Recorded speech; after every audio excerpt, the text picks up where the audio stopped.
G'day guys and welcome back to the JFBS Supercoach channel.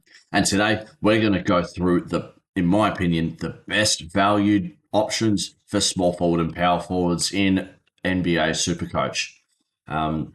If you haven't checked out the point guard, shooting guard, best valued players video, I'd advise you watch that as well. That's probably going to be a bit of a longer video than this one. And there's more options you can go for at that point guard, shooting guard slot. Whereas small forward, power forwards, there are some okay. There's actually quite there's a few people I like. So depending on your opinion, if you want to keep them, that's your choice. But I think these guys are pretty good value for their price. I can scroll down till the highest paid would be around 12 mil, 11 mil. So we're talking about, like, technically he could be high value, probably maybe Giannis. Like, he's 23 mil. He's got no Damian Lillard. Ball's going to be in Kevin Porter Jr.'s hand a bit more, and Cole Anthony. Check out the point guard, shooting guard video for that one. But it's also going to go into Giannis's a lot more too, considering that he doesn't have that much of a support cast, with all due respect to the Bucks and to Giannis. But yeah, technically he could be a value pick, and same with Anthony Davis. But is he going to stay healthy for a full season? I don't know. But yes, let's I'll find the first one I see, and it's Denny Avdija. He's been starting in all the preseason games as their small forward. Because Drew Holiday isn't much of a playmaker. I know he can do it, but Denny Avdija, I feel like, will be the main playmaker. And then you'll have Drew Holiday or Scoot Henderson, and then you'll have Shaedon Sharpe. I think he's easily going to be the number one primary ball handler for the Portland Trailblazers. So I think he's a decent option to go for 13 mil. Made 2 mil last year. What did he average the year before? 19. Okay. And he made 4 mil. So it's a steady climb. So I reckon he'll easily he'll surpass this 14.5 mil, because that 21 point average. Oh, no, sorry. I'm being stupid.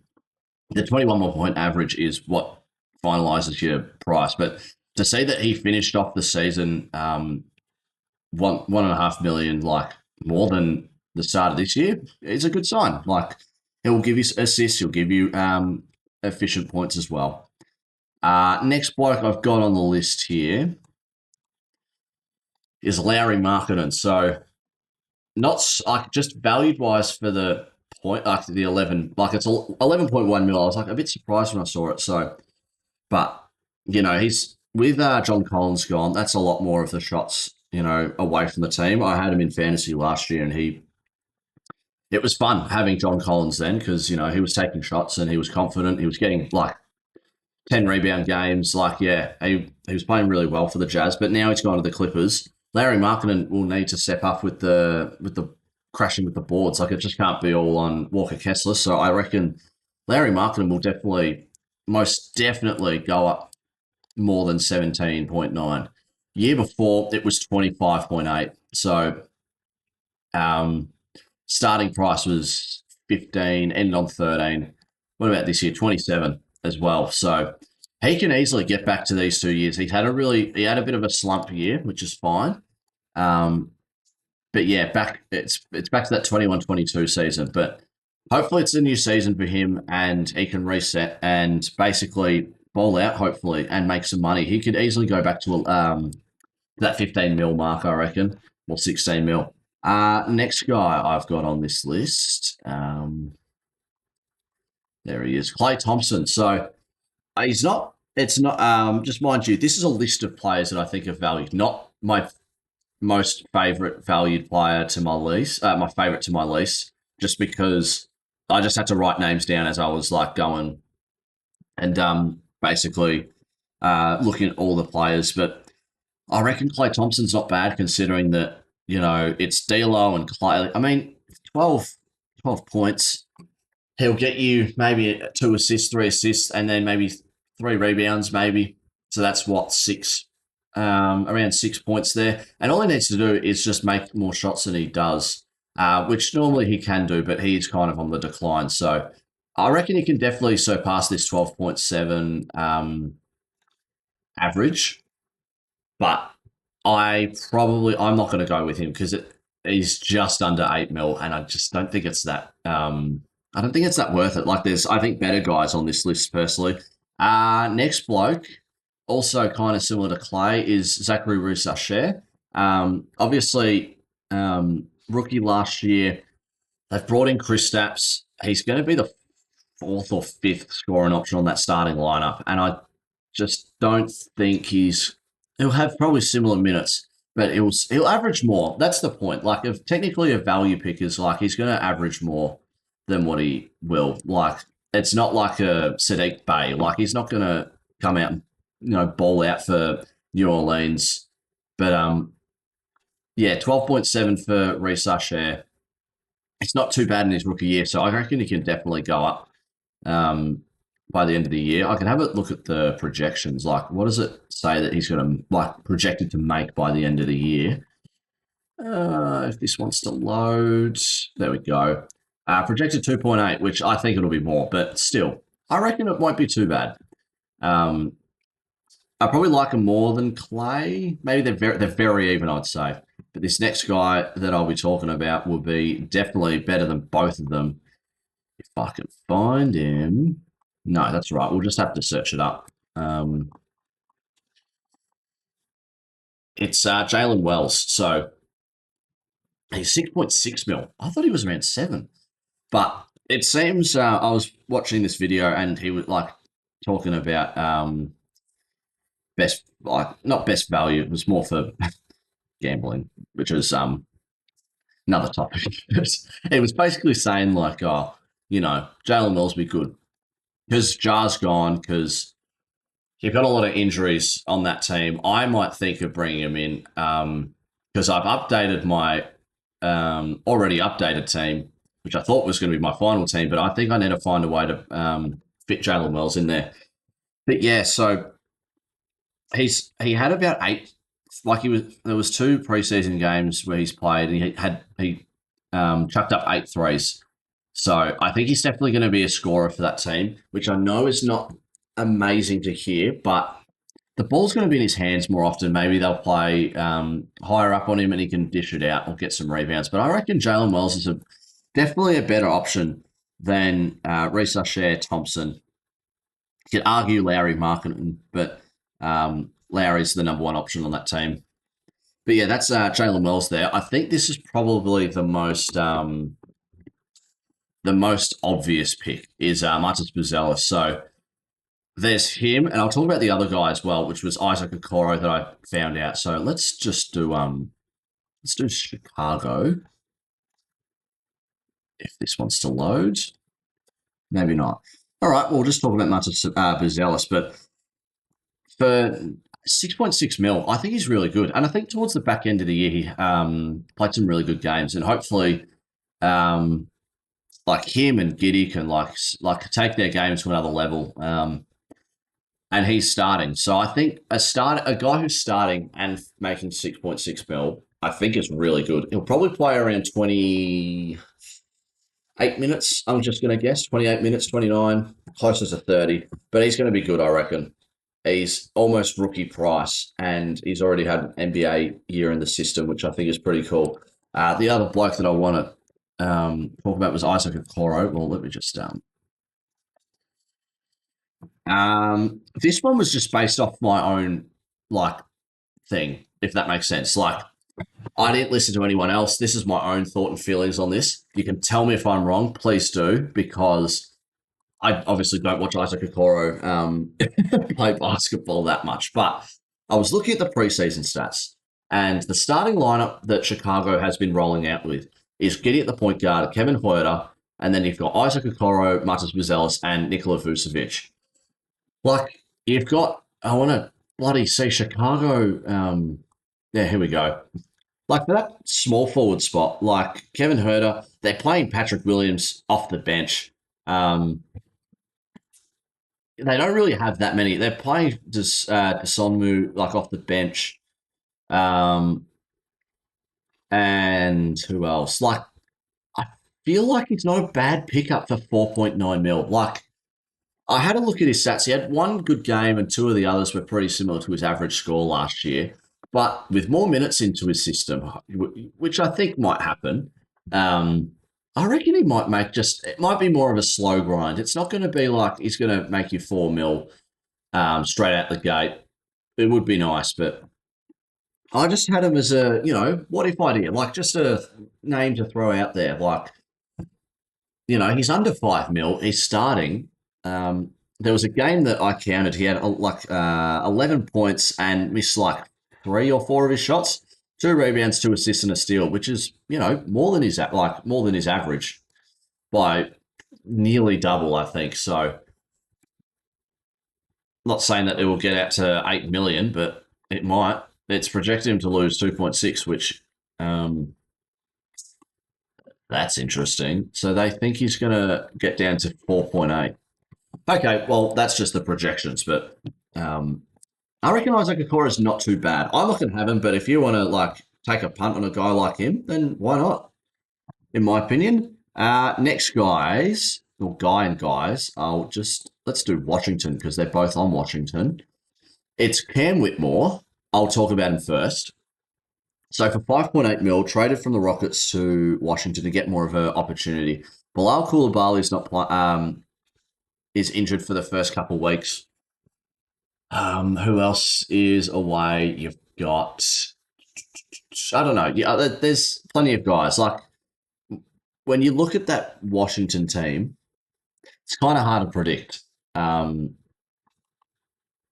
Like you've got Alex Sarr at the center. You're gonna be starting Middleton no matter what. Keyshawn George seems like he's starting. You've also got Corey Kispert as well, who they're playing, but Cam Whitmore as well. Could he slide to that shooting guard position, and then you could have CJ Whitmore, Middleton.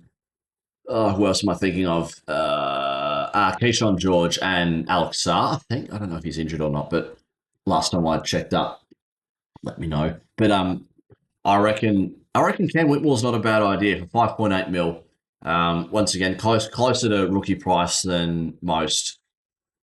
Like you would predict it's a breakout year. Like he obviously has gone down in minutes. Like his original price finished at 6.5 and then he lost 1.7. God, I didn't want to do that.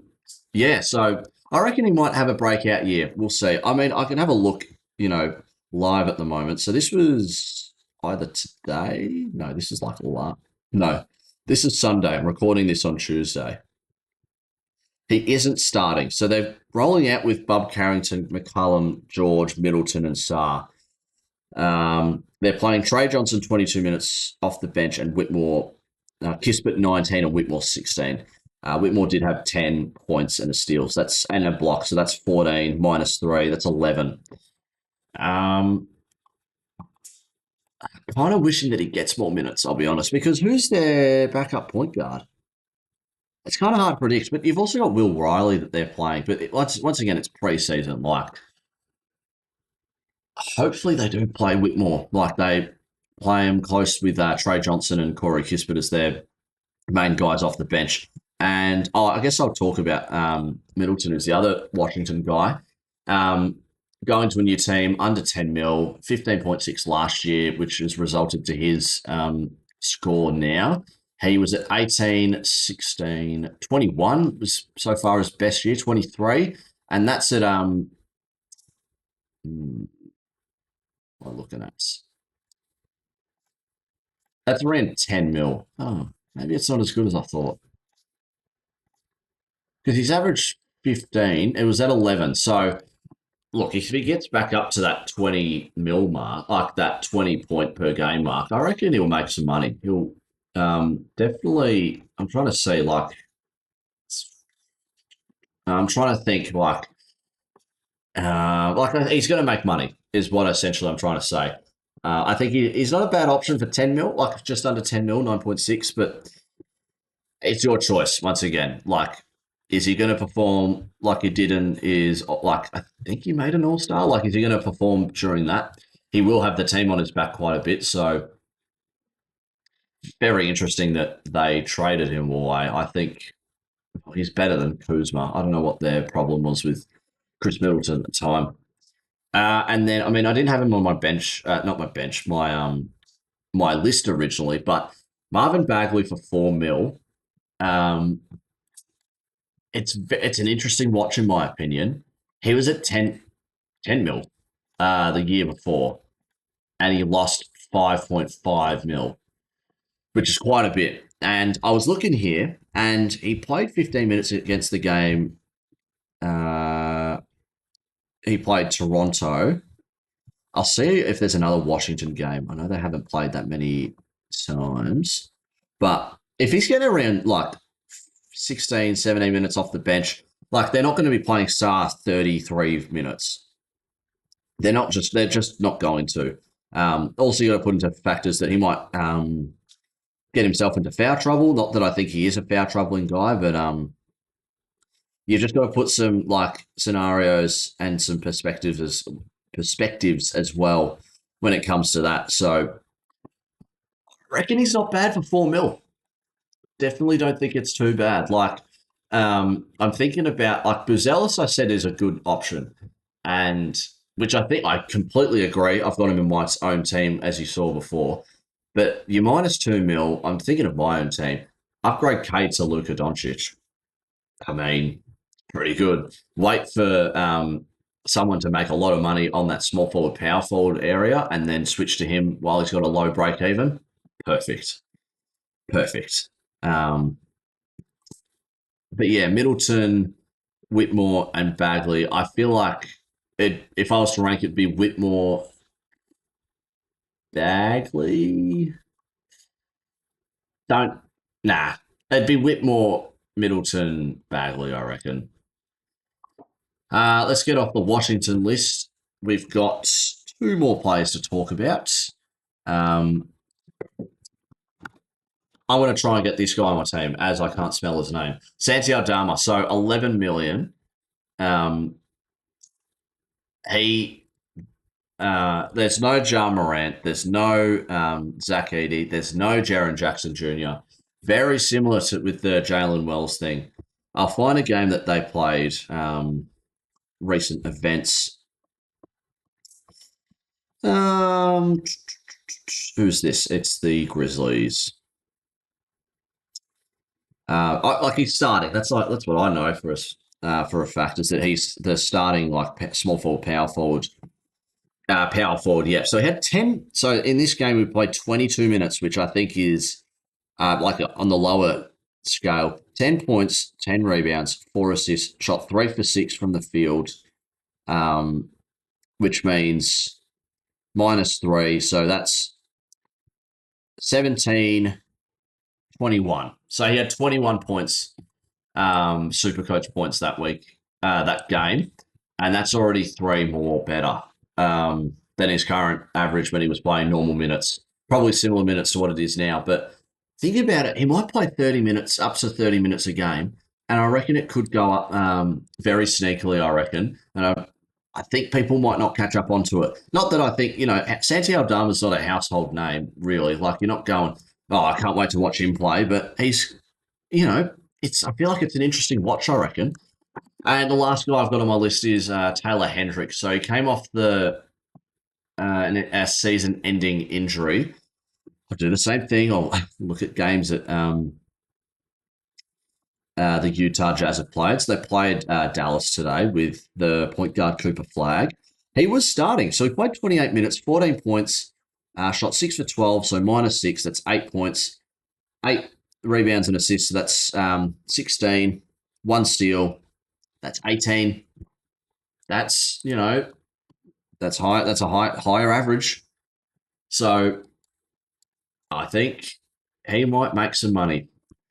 I'll have a look at previous games as well. It's good that he's back on an NBA court and he's starting as well, which is pretty cool. This is the Spurs game today. Not today, sorry, last week.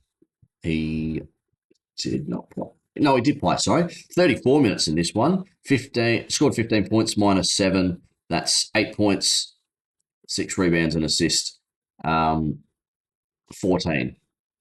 Okay, that's not that It's not great, but that's making money still. Maybe I need to try and get Taylor Hendricks on this team as well. Like an average of 10 last year, it looked like he played 3 games where it was around, well, if he got injured early, it would probably mean that he scored a bit higher. That's why his price has gone down. But I reckon 5.3 mils, not too bad for Taylor Hendricks. I reckon he's going to make you money um, by the looks of it. I can try and find one more game against the Rockets here. Started as well, 15 points, 4 missed shots, so 11, 7 rebounds and assists, so that's 18, and then 2 steals, that's 22. So I think it's a good range because we've seen the poor side of him. We've seen the medium size where it's like, okay, well, it's still like that's his average. He's above average, and that game where he had a 22, that's great. I think he's definitely a guy that I'm probably going to be reconsidering now with my team at this current moment. But yeah, that's the most valued small forward, power forwards, in my opinion, in this game. Let me know if there's anyone that I've missed out on, and for that reason. Um, Check out the point guard, shooting guard one. There's plenty of those guys that I've talked about as well in that video. But yeah, thanks again for tuning in. There'll be the most valued centers coming out soon. And yeah, thanks for tuning in. I'll see you guys next time. Cheers.